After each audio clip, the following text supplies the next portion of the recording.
mensahe, sa pakikinig ng mensahe ng ating Diyos sa araw na ito. Nabasa na po kanina ang ating text sa chapter 3 verses 14 to 17. Ang ating teksto, mga kapatid, ay patungkol sa kwento ng Ilog Jordan. Pagkwento, mga kapatid, ay binubuo ng isang lugar, pinangyarihan doon sa pagtawid sa Ilog Jordan.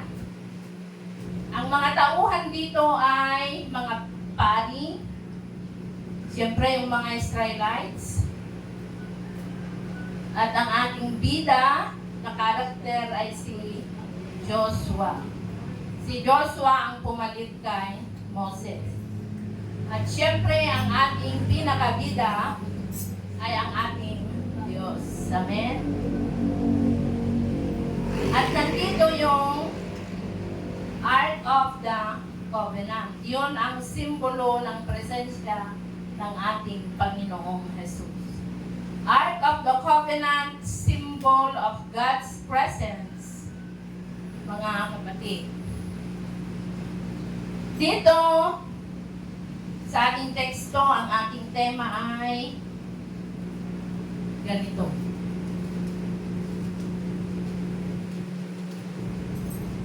God do miracles so great.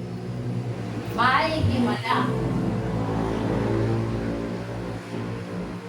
Sinasabi nila walang himala.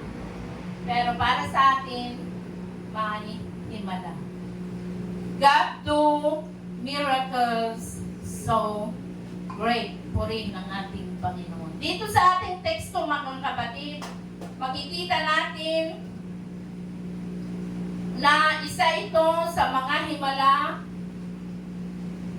na ginawa ng ating Panginoon sa kasaysayan ng Israel. Mula po sa Red Sea, parting of the Red Sea, sa pamumuno ni Moses. Ngayon, sa ating teksto ay sa pangunguna naman ni Joshua nang tumawid sila sa Ilog Jordan. Isa ito sa pinaka-dramatic na sandali sa kasaysayan ng Israel. Kasi nung sila ay tatawid na sa Ilog Jordan, nakita nila yung ilog ay malalim, umaapaw kasi tag-ani noon ayon sa ating Bible.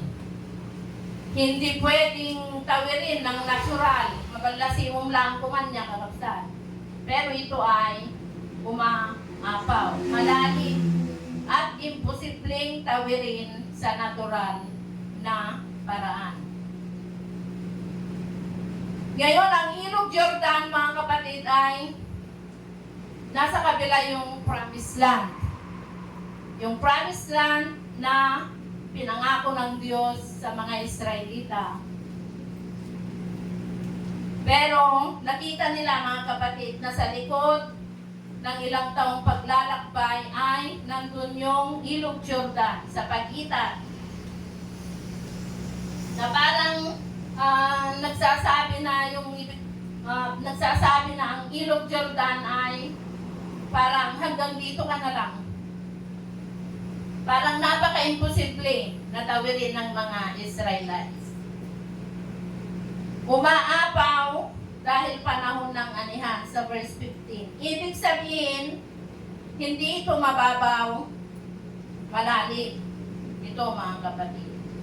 Ngunit iniutos ng ating Diyos na ang mga pari na may dalang Ark of the Covenant, yalakas at itulag, kakapsat, na kapag ang kanilang mga paa ay sumayat sa tubig, doon pa lamang hihinto ang agos ng tubig.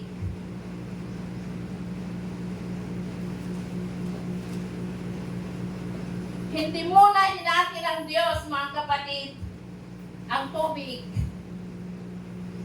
Kinakailangan munang lumakad ang mga Israelites sa pananampalataya. Gaya ng sinabi ko kanina nga, the Ark of the Covenant ay sumisimbolo sa presensya ng ating Panginoon. Pinapakita nito na ang tagumpay ay hindi dahil sa lakas ng tao, kundi sa presensya ng ating Panginoon. Minsan mga kapatid, nilalagay tayo ng Diyos sa harap ng Jordan River ng ating buhay. Mga sitwasyon na tila imposible nating matawid, imposibleng masolve. Ngunit, mga kapatid, dito malalaman natin na ang ating Diyos, sa ating Diyos ay walang imposible.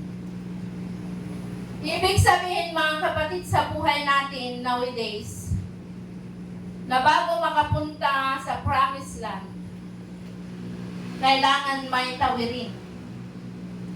And that is the Jordan River of our life. Ano nga ba ang pinapakita ng Jordan River sa ating mga buhay? Number 1, mga kapatid. God often leads us to impossible situation. Nakita natin, mga kapatid, na napaka-imposible na tumawid ang mga Israelites sa Jordan River. Bakit pa dinala ng Diyos ang mga Israelites sa umaapaw na ilog ng Jordan? Bakit?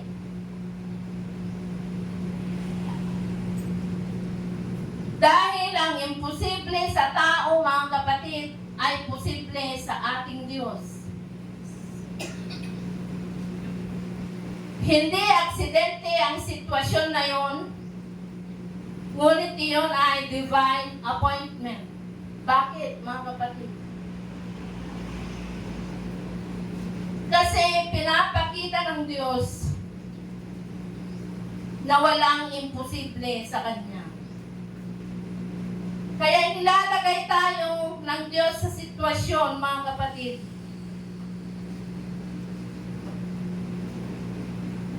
na parang hindi na natin kaya, upang sa ganon, may pakita niya kung sino siya sa ating mga buhay. Kasi talagang, kung minsan imposible talaga, may mga sitwasyon na imposible sa ating mga buhay.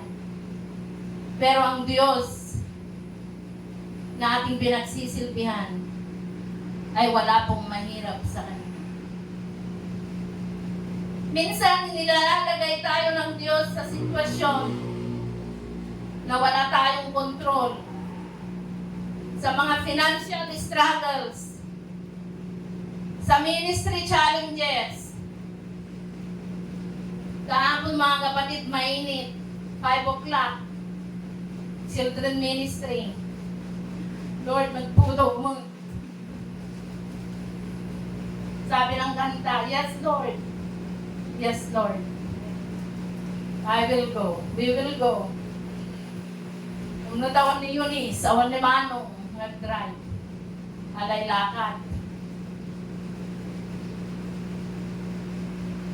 Ministry challenges. Hindi lang kayo, mga kapatid. Kami rin na mga leaders. Nasa-challenge din kami sa ministry. Pero wala kaming magawa. Amen. Yes, Lord. Yes, Lord. Yes, Lord. Hallelujah. Si Bishop nga, manggagaling pa sa napakalayong lugar. Yes, Lord. I will go. Amen. Praise the Lord. Palakpakan natin ang Panginoon, mga kapatid. Na kahit hindi mo nakikita yung resulta,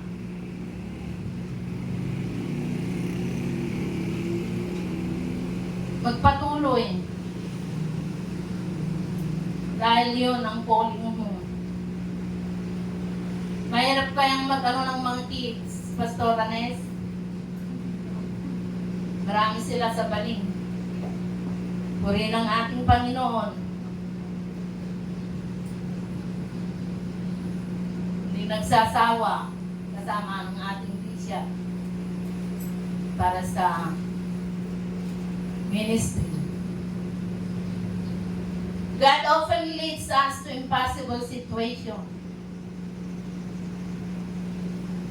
Bago gumawa ang Diyos ng himala, mga kamangha-mangha sa ating mga buhay, dadalhin ka muna sa sitwasyon na imposible upang doon makilala mo ang Diyos na pinagsisilbihan mo. Makilala mo ang Diyos na kayang-kaya niyang gawin ang mga imposible sa ating buhay. God do the miracles so great. Purihin ang ating Panginoon. Pangalawa, mga kapatid, faith requires the first step.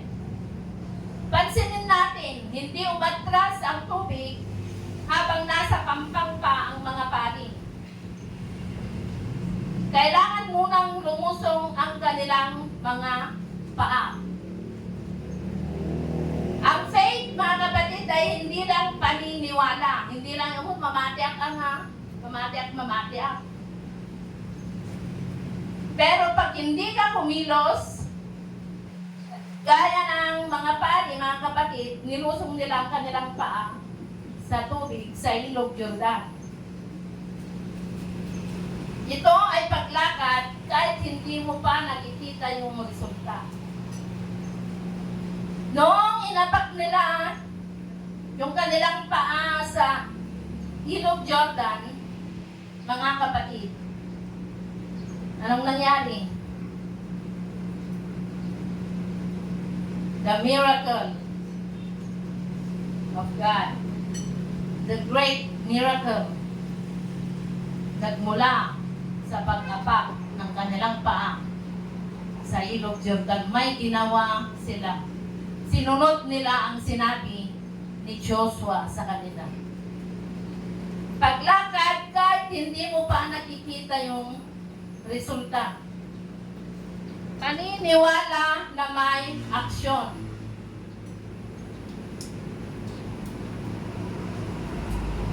Hindi natin kailangan makita muna ang himala, mga kapatid, bago sumunod. Kailangan sumunod.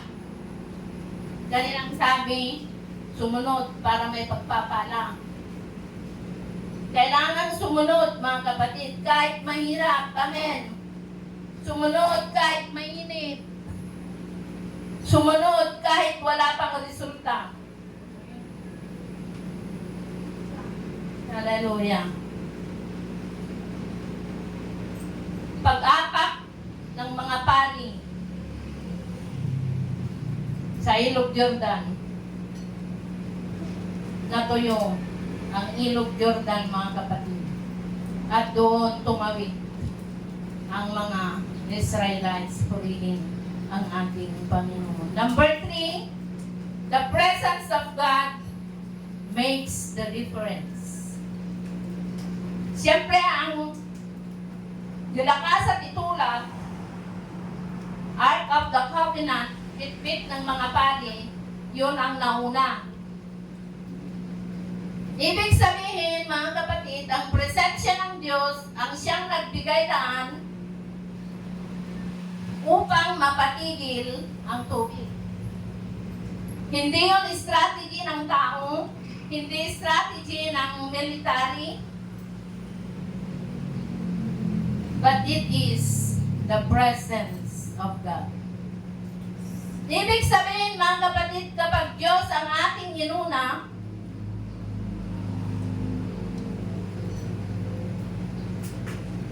kapag Diyos nauna, hindi yung plano mo ang nauna,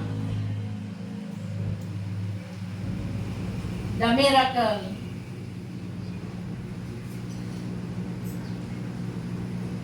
ay mararanasan mo.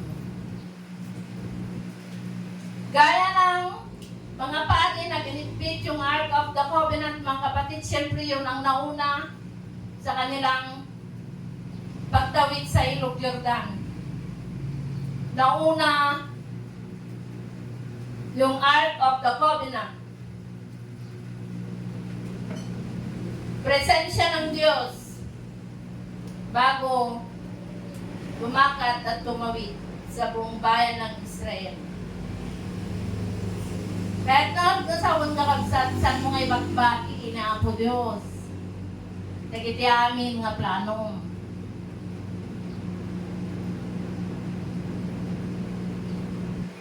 Dimuras ka lang basit. Taka pa lang apo No. Pasapon ka kapsat nga mununa ni Apo Diyos, iso amin nga panagbiag tayo. Tapnon umay iti panagbanlay di tayo iti biyag. San mo ibatbati ni Apo Diyos, whatever it takes, mga kapatid. Whatever it takes. Madalang basit, salim pa yung panagimong mon. Dalang basit, napudot, kumanda, anak pa yapan magigimo. But it is a sacrifice, mga kapatid. Unahin natin ang ating Panginoon. Antay nga batbati kalapsat. Tao lang ang nangiiwan. Amen? Amen. Tao lang ang nangiiwan, mga kapatid. Pero ang Diyos, huwag natin iiwan. Dahil siya ay hindi tayo iniwan, hindi tayo pinabayaan. Number 4, God turns your Jordan River into great testimony. Yeah. Pag-apak ng paa ng mga pari na nakabitbit sa Ark of the Covenant, anong nangyari? Natuyo yung ilog. Nagudwa, niya kalapsat. Niya, hindi ko namin ni Apo Diyos nag-perform, kakapsat. Di miracle, di pa nagbiyak mo. Diba? Wow! Praise the Lord. Diba? Hallelujah! Ano ka palakpakan pa niya, kakapsat, uri kalak to. Amen? Turi ng ating Panginoon, tumigil ang tubig. Nakalasat dagiti Israelites. Mga bayan ay tumawid sa tuyong lupa.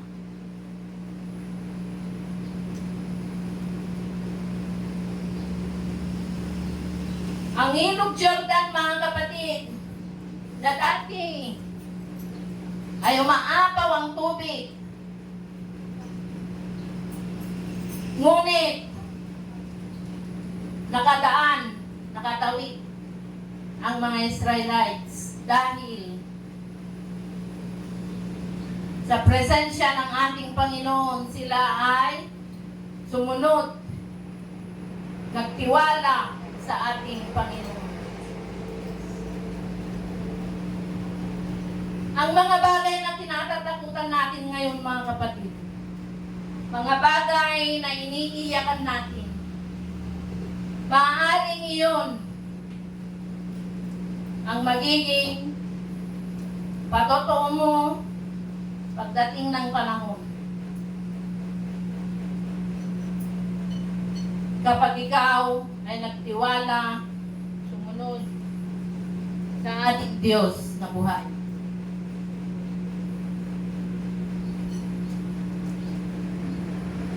Marahil sa hapon na ito, ano-ano ba ang mga Jordan River ng ating mga buhay? Takot, kawalan, delays, mga sakit, sakit sa kalooban, sakit sa physical o sakit sa bulsa. Amen? Ano-ano yung mga Jordan River nyo, mga kapatid? Magtiwala, sumunod at kumilos.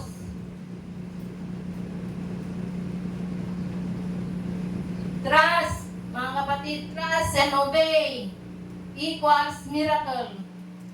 Hindi pwedeng trust lang, hindi pwedeng obey lang, but trust and obey equals miracle. Prioritize natin ang presensya ng ating Diyos sa ating mga buhay. Prioritize our Lord in our life. Upang sa ganun mapagtagumpayan natin ang ilog Jordan ng ating mga buhay. Aminin natin mga kapatid, lahat tayo may mga ilog Jordan na dapat tawirin. Ngunit huwag kang mag-alala na kung kasama mo ang ating Diyos, kasama mong tatawid kasi nauna na siya upang ikaw ay makatawid. Pero kailangang magtiwala. Kailangang sumunod. Kailangan meron kang gawin. Hindi lang yung nakaupo, mga kapatid. Kailangan meron kang gawin.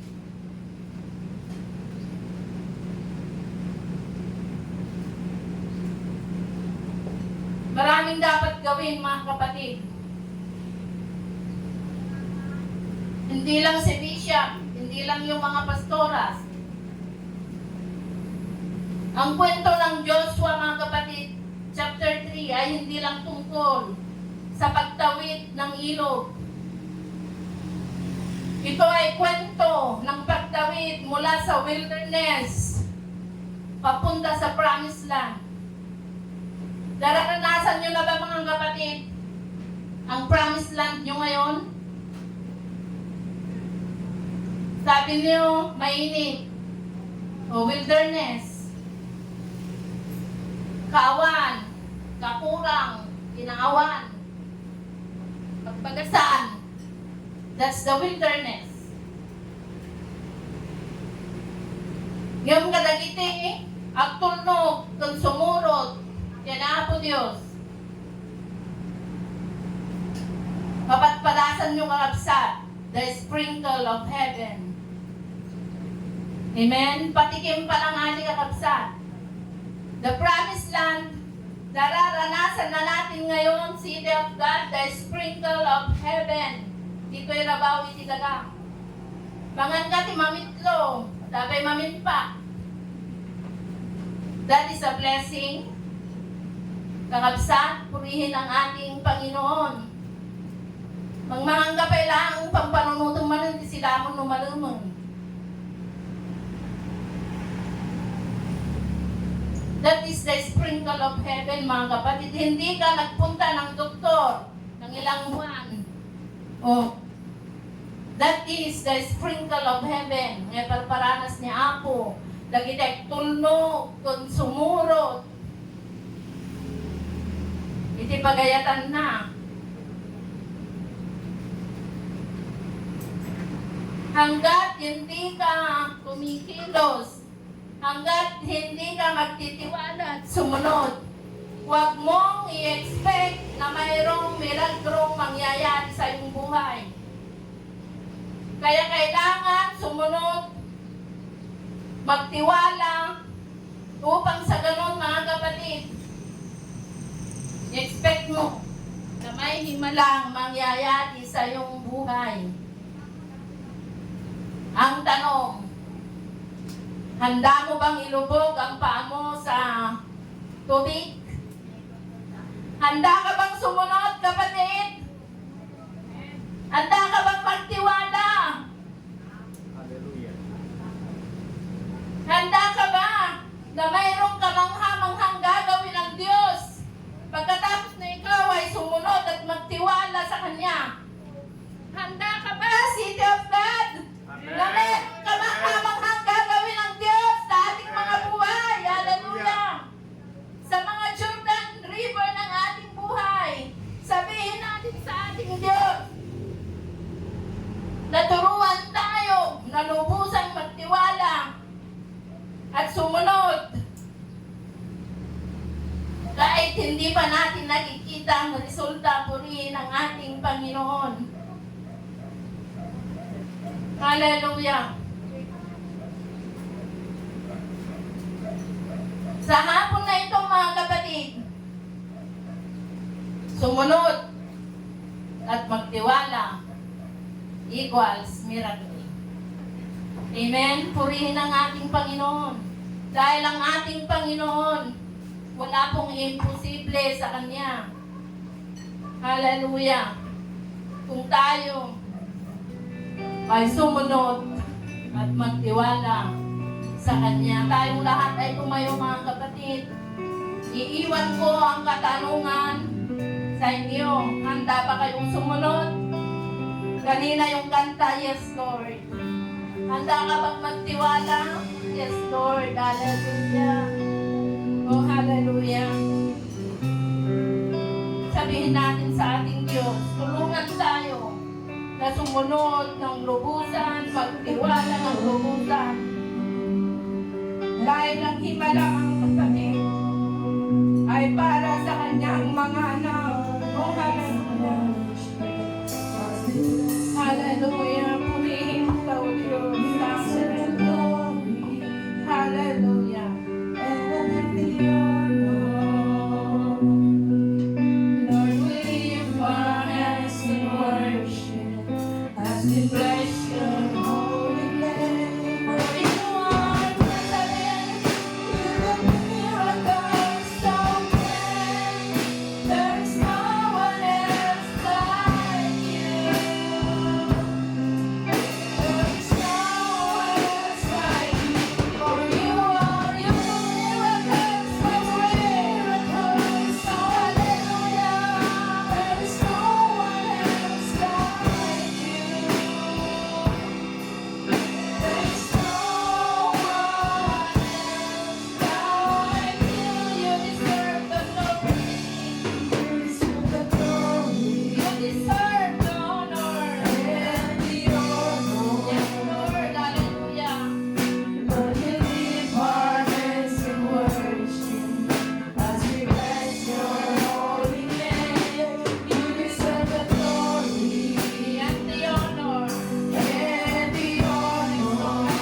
Hallelujah. Lord, we lift our hands in worship as we bless your holy name. For you are great. Hallelujah. So great. There is no one else like you. There is no one else like you. For you are great. Miracles so great. There is no one else like you. There is no one else like you.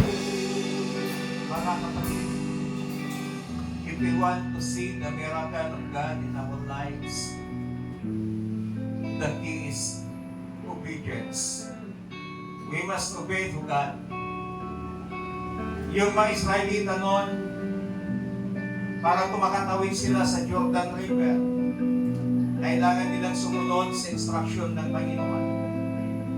During the time of Moses, noong ang mga Egyptians andyan na sa kanilang likuran para sila'y patayin, sa kanilang harapan andyan ang dagat na pula. Sa kanilang kanang panig andyan yung mga matataas na bundok, sa kaliwa andyan yung mga matataas na bundok. Ang mga Israelita noon nagpanik, at maging si Moses umiyak sa Panginoon. At ang sabi ng Diyos kay Moses, ano ang hawak mo, Moses? Isang baston. Ang sabi ng Diyos, mula ngayon, hindi na ninyo makikita ang mga Egyptian yan. At ang instruction ng Panginoon, ituro ni Moses sa pamamagitan ng kanyang tungkol ang dagat. At alam niyo hong nangyari, nahati ang dagat at lumakad sila sa tuyong lupa. Miracle po ang nangyari. Why? Dahil may tao sumunod.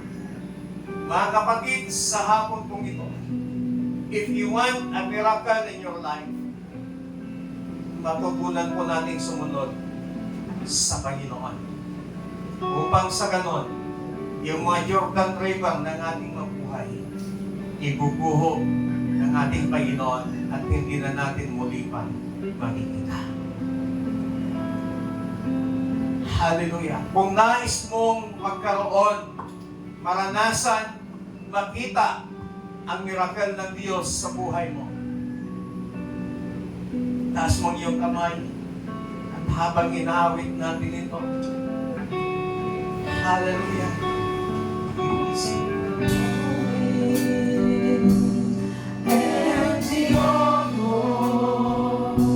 it for your I will leave our hands in worship as we bless your holy name. You deserve the glory and the honor. Lord, we leave our hands in worship as we bless your holy name. For you are great, with the miracles so great. There is no one else like you. There is no one else like you. For you are great, with the miracles so great. There is no one else like you. There is no one else like you. Father, in the name of Jesus, thank you for your word. Salamat sa mensahe mo sa hapon po ito. Yes, we want to see the miracles in our lives. Kami po, Panginoon, na mga anak mo, ay nasasabik na muling makaranas ng mga miracles sa aming mabuhay. Subalit, tulungan mo kami na maging masumuri mong anak, Panginoon, na kung ano man ang ipinapagawa mo sa amin, turuan mo kami na hindi magpupumiglas. Turuan mo kami na hindi kukontra, Panginoon. Turuan mo kami, Panginoon, na laging nagpapakumbaba. Turuan mo kami na laging sumusunod sa lahat ng pinapagawa mo sa aming mabuhay. Dakilang Diyos, Ikaw ang aming tagapagligtas. Ikaw ang aming makapangyarihang Diyos. Kaya sa hapon kong ito, tulungan mo kami, Panginoon, na maging masunuri mong anak upang ang mga miracles na inaasam-asam namin na makita at maranasan namin sa aming mabuhay ay wala pong makakahadlan na aming maranasan, na aming makita at ng aming makamit mula sa oras na ito. In the name of Jesus. In the name of Jesus. Maraming salamat, Panginoon, dahil marami kang mga Jordan River sa bawat buhay namin na iyong ibubuhok, Panginoon, sapagkat gagawin mo kami mga masunuri mong anak mula sa oras na ito. Salamat po ng marami. Salamat ng marami. In Jesus Christ, my name we pray. Amen. Palapakan natin.